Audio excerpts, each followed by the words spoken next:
अखिलेश यादव कह रहे हैं कि बीजेपी की लैब में तैयार किया हुआ नारा है। अब बताइए, जब आप जाति में समाज को बांटेंगे तो वो भी तो पॉलिटिकल पार्टी है, हाथ में हाथ रख के थोड़ी बैठी रहेगी, कुछ तो करना ही होगा उनको। अमीर जी, आज की इस चर्चा का शुरुआत सबसे पहले मैं सागर खयामी साहब के एक शेर से शुरुआत करूंगा जी, कि उन्होंने कहा है कि ऐसी कोई मिसाल जमाने में पाई हो, बस्ती किसी की राम ने यारों जलाई हो और नानक ने राह सिर्फ सिखों को दिखाई हो। रामो रहीमो नानको ईसा तो सब नर्म है, चमचों को तो देखिए अग्नि से ज्यादा गर्म है। जी अमीर जी मैं आपको कुछ याद दिलाता हूं। के सुदर्शन जी का नाम तो सबने सुना होगा ना। बिल्कुल। 10 जुलाई 2006 को के सुदर्शन जी ने क्या कहा था कि historically the caste system had been the most effective guarantor of the job. यह बंटवारा था कि नहीं था? और आप इतने ज्यादा कंफ्यूज हैं कि एक तरफ तो आप 2015 में कहते हैं कि आरक्षण की समीक्षा होनी चाहिए और दूसरी तरफ मोहन भागवत जी कहते हैं कि इस देश के दलितों पर, ओबीसी पर, एससी एसटी पर 2000 सालों तक पशुओं जैसा अत्याचार हुआ। वो अत्याचार किसने किया, मैं ये जानना चाहता हूं। ये बांटने की राजनीति थी कि नहीं थी? और दूसरी तरफ अमीर जी, भारत के प्रधानमंत्री छाती पीट पीट करके कहते हैं मैं ओबीसी मैं ओबीसी मैं ओबीसी। अरे अगर आप बंटने पर और कास्ट सिस्टम में बिलीव नहीं करते हैं तो फिर आप अपने आप को फर्जी ओबीसी क्यों कहते हैं? इस बात का जवाब देश की जनता को आपको प्रधानमंत्री जी देना होगा। के सुदर्शन जी, आपको इस बात का जवाब देना होगा।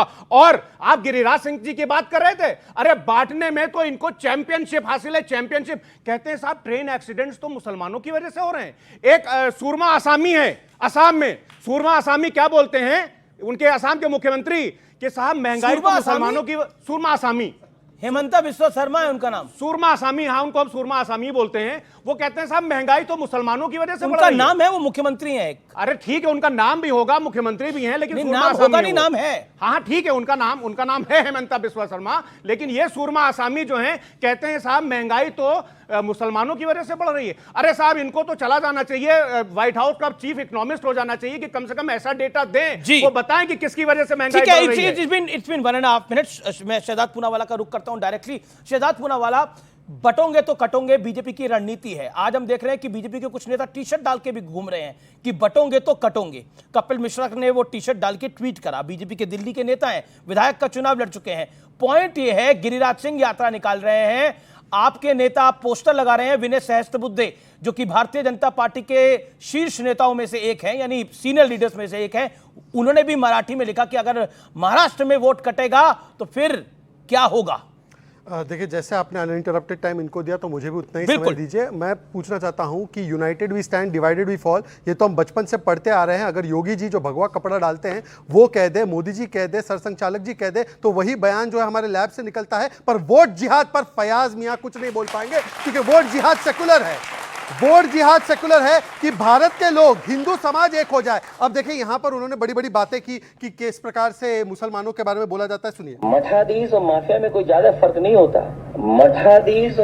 मठाधीश माफिया होता है, मंदिर जाने वाले लड़की को छेड़ते हैं, हिंदू टेरर होता है, हिंदुत्व आईएसएस होता है, बीच में नहीं, ये ओपनिंग स्टेटमेंट आईएसएस होता है, 26/11 हिंदू टेरर होता है, द्वारका में नाटक होता है, कृष्ण ने अर्जुन को जिहाद सिखाया, हिंदू डर्टी वर्ड होता है, हिंदू धर्म धोखा होता है, सनातन समाप्त कर देंगे, सनातन बीमारी होती है। इसमें से एक बयान नहीं बोलेंगे। जी। अभी फयाज जी ने हिंदू धर्म को लेकर तो बड़ी जातियों के बारे में ज्ञान दिया, पर आपको पता है मैं फयाज जी के साथ बैठ नहीं सकता, क्योंकि मैं पसमानदा, हाँ फराज जो भी है, ये सैयद अपने आप को मानते हैं, मैं पसमानदा हूं। अंसारी, घोसी, धोबी, हलालखोर, इनको मस्जिदों में घुसने नहीं दिया जाता है, इनको रास्तों में, सड़कों में नहीं उतरने दिया जाता है। एक बार बताइए कि मुसलमानों में जातिगत भेदभाव है कि नहीं है? मुसलमानों में जातिगत भेदभाव है? बताइए है कि नहीं है? भाई साहब बताइए। मुसलमान का वोट जिहाद करो। अमीर जी मैं चैलेंज करता हूं इनको, क्या मुसलमानों में जातियां होती है? ना फयाज के भाई, जातियां हैं, मैं चैलेंज करता हूं। तो गिनवाते हैं आप? मैं चैलेंज करता हूं। अरे सर सुनिए, जैसे दलित, महादलित, पिछड़ा, अति पिछड़ा गिनवाते हैं, क्या मुसलमानों में जाति गिनवाई जाती है?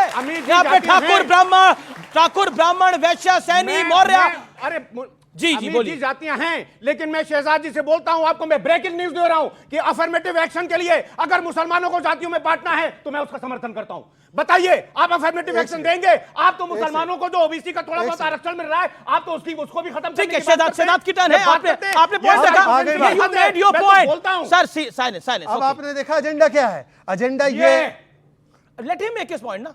ओके, वो उन्होंने क्या मुहावरा दिया था, चाय से ज्यादा केटली गरम। एनीवेज, अब मैं बताना चाहता हूं, देखिए अगर ये अफर्मेटिव एक्शन के लिए है ना, अफर्मेटिव एक्शन के लिए है ना, अब बताइए कि अगर मुसलमान धर्म में इतनी जातियां हैं तो एंटी कन्वर्जन लॉ का विरोध क्यों करते हैं, जहां पर बोला जाता है कि मुसलमान होने से कास्ट डिस्क्रिमिनेशन खत्म हो जाएगा। अगर कास्ट डिस्क्रिमिनेशन है तो एंटी कन्वर्जन लॉ का विरोध ना करें। बोले Samajwadi party anti conversion law के साथ है, क्योंकि मतलब आपको धकोसला दिया जाता है कि इस्लाम में आने के बाद कोई कास्ट डिस्क्रिमिनेशन ओके ओके, मैं बाकी होता है, बोले मैं आपको मैं एंटी कन्वर्जन लॉ पर आपसे आगे राय लूंगा। तिवारी जी देखिए, आप पेशे के से क्रिकेटर हैं, यानी आप बैटिंग बॉलिंग जो भी करते होंगे। एक सवाल बताइए, ये कहां से एक नई आप कहानी लेके आगे गए कि अब लालू प्रसाद यादव को भारत रत्न दे देना चाहिए? किस चीज के लिए? किस चीज? बीजेपी कह रही है किस चीज के लिए दे? अरे भाई, भ्रष्टाचार के लिए? बीजेपी क्या कहेगी? आदरणीय लालू प्रसाद जी तो 35 वर्षों से बीजेपी लड़ाई लड़ रही है, राजनीतिक लड़ पा रही है। आदरणीय लालू प्रसाद जी गरीबों के मसीहा हैं, सामाजिक न्याय के पुरोधा हैं, महान नायक हैं। ये कोई भुला सकता है, कोई मिटा सकता है क्या? क्यों नहीं मिलना चाहिए? इसमें आप क्या सवाल कर रहे हैं? बीजेपी की हैसियत है आदरणीय लालू प्रसाद जी के सामने राजनीतिक लड़ाई लड़ने की। देख रहे हैं क्या क्या हो रहा है। इसके बाद भी नंबर 1 पार्टी है बिहार में राष्ट्रीय जनता दल। देखिए, हम लोगों का स्पष्ट मानना है, अभी ये ज्ञान दे रहे थे हिंदू मुसलमान, ये देश की खूबसूरती है। न हिंदू बनेगा न मुसलमान बनेगा, इंसान की औलाद है, इंसान बनेगा। हम ये कहते हैं, इसलिए कहा जाता है सारे जहां से अच्छा हिंदुस्तान हमारा। तो बिल्कुल ये तेजस्वी यादव तो कह रहे हैं कि लेकिन हम बता रहे हैं, लेकिन ये बोल रहे हैं बटोगे तो कटोगे, इन नौजवानों को बता रहे हैं। हम कह रहे हैं पढ़ोगे तो बढ़ोगे। ये कब बोलेंगे? ये पढ़ाई लिखाई दवाई कमाई सिंचाई, ये तेजस्वी यादव का मॉडल है। ये कहते हैं तलवार बांटो, हम कहते हैं कलम बांटो। यही लड़ाई है। अच्छा, ईंट से ईंट किसकी बजाई जा रही है?